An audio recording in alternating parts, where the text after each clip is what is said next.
As a teenager, I used to love these glasses, the aviators. Not only because they're a timeless classic, but also because a similar pair belong to the coolest person I have ever known, my dad. The only other thing that I wanted to steal from him were his motorcycles. Times have changed, and how? Because today my dad borrows my aviators, but my motorcycles do not catch his fancy. However, that stands to change, because today I'm getting to ride the new Royal Enfield 650 Twins, the Interceptor and the new Continental GT.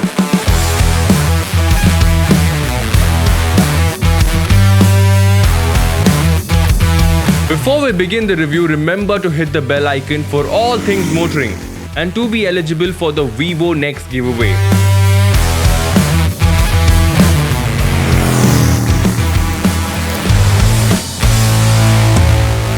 So then let's first understand what the 650s really are. While modern classics are usually an oxymoron, the Twins are modern where it matters.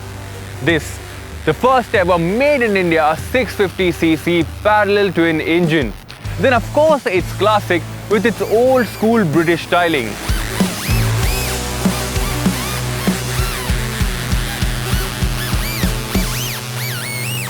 Park these alongside any of the modern classics that we have and they will blend in easily. In fact, one can even confuse the Interceptor to be a Triumph Bonnie.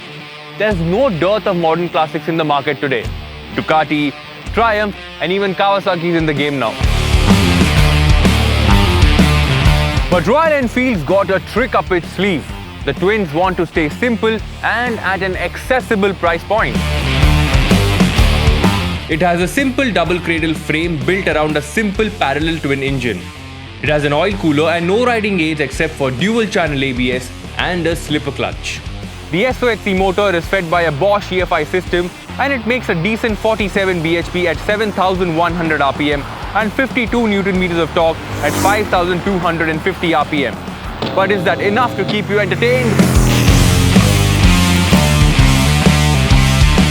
Plonk in the first gear through this light clutch and there's enough torque to get this near 200 kg motorcycle off its feet.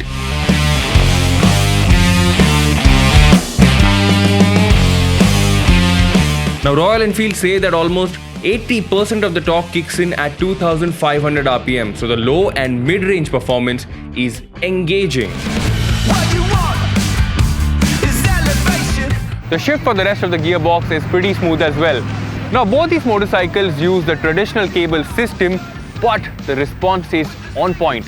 There is very little to no lag and that is a refreshing thing to see on this motorcycle. While you will feel the weight when you start off on the motorcycle, it will go as soon as you get harder on the gas.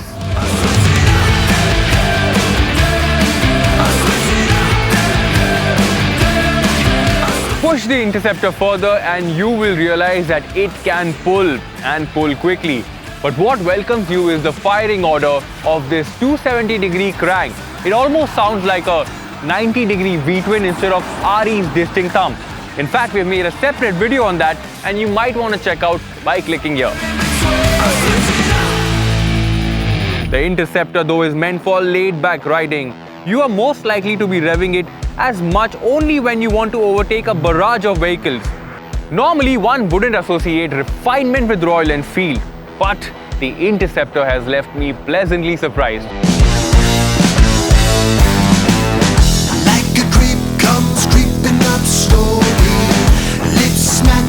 The vibration. While the previous generation of Royal Enfields juddered quite a bit, the Interceptor and the GT are a different pair altogether. It does get a little buzzy when you're inching towards the red line, but there are little to no vibrations in the power band where one would spend the most amount of time. The Interceptor is indeed quick off its feet. Royal Enfield claim that this can do easily about 160 km an hour, which is the claimed top speed. The Interceptor is surprisingly nimble.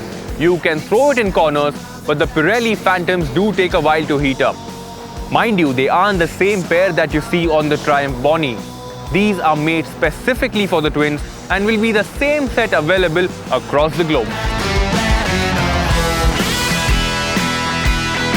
The seat, though soft, isn't the widest, and might make the rider feel a little uneasy over long distances.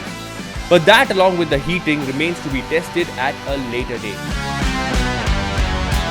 The riding stance on the Interceptor is comfortable, and with its wide long handlebar, it offers you a commanding riding position.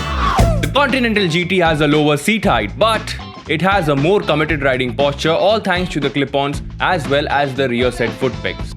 Now the rider's triangle here ensures that you can have a lot more fun as compared to the Interceptor. And by the way guys, this weighs 4 kilos lighter, and that's mainly because the Interceptor gets a main stand, and also because of this 12.5 litre fuel tank as compared to the 13.7 that we see right there. Suspension duties are taken care of by 41mm telescopic forks on the front with about 110mm of travel, and at the rear you have twin gas charged shocks with about 88mm of travel.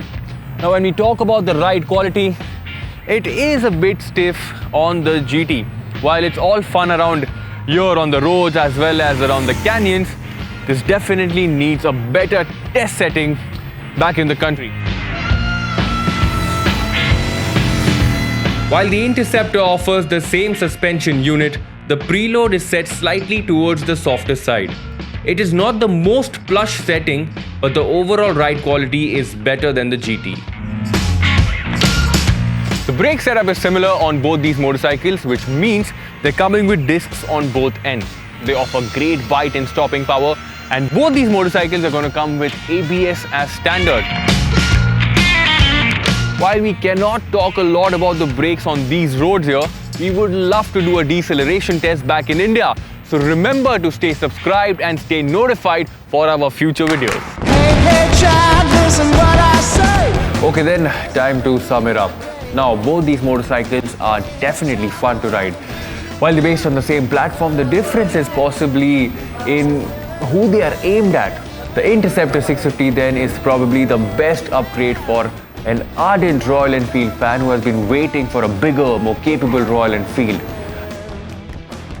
The Continental GT 650 is aimed for new riders who are always tempted by the brand, but never really found one that suits their lifestyle. But it can be used pretty much for everyday short commute, but I'm sure it's going to be a lot of fun when you take it out for your weekend runs. Is it fun, livable like the Duke 390 or maybe even the Apache RR 310? Not really. But none of these motorcycles are actually trying to be modern classics. I know a lot of us are waiting for the Honda Rebel and even the Huskies, but the GT does all of that today, and it does it effortlessly. While there's no official word on the pricing yet, they're most likely to be the purest, most value for money multi-cylinder modern classics for a while. RE has kept the recipe simple. No modern technical gadgetry like the one we see on the T120. So no ride-by-wire throttle, no traction control, no riding modes as well. But what they're trying to do is have more people upgrade to multi-cylinder classics, old riders and new. If you ask me which one would I love to own though, I think it would be the Continental GT 650. For the Interceptor risks being stolen by my dad.